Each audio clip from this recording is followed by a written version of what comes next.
अडानी का पूरा रिश्वत का घोटाला और जो वारंट इशू हुआ है अमेरिका में वो है क्या, आइए समझते हैं।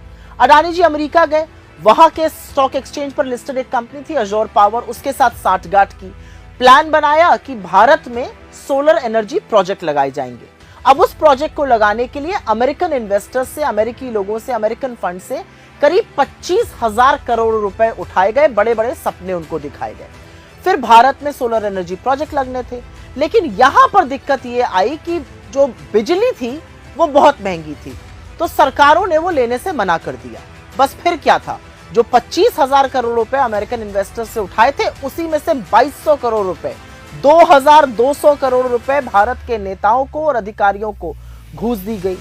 इससे हड़कंप मच गया।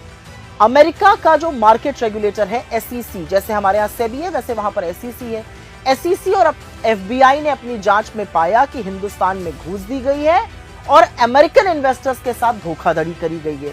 उसके बाद 2 साल तक ये जांच चली।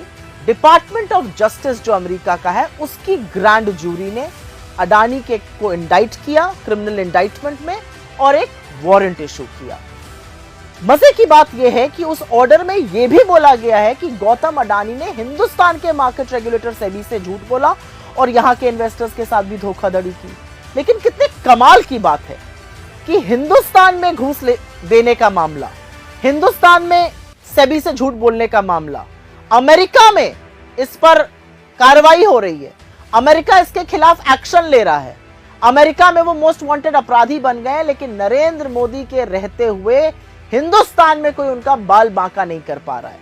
और अचरज की बात यह है कि जब यह सारा मामला सामने आया तो उनके बचाव में भारतीय जनता पार्टी ऐसे कूद पड़ी है मानो उन्हीं के हों।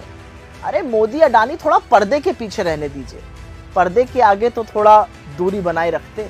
लेकिन असल में भाजपा के लोग अडानी का बचाव मोदी से भी ज्यादा बढ़कर कर रहे हैं।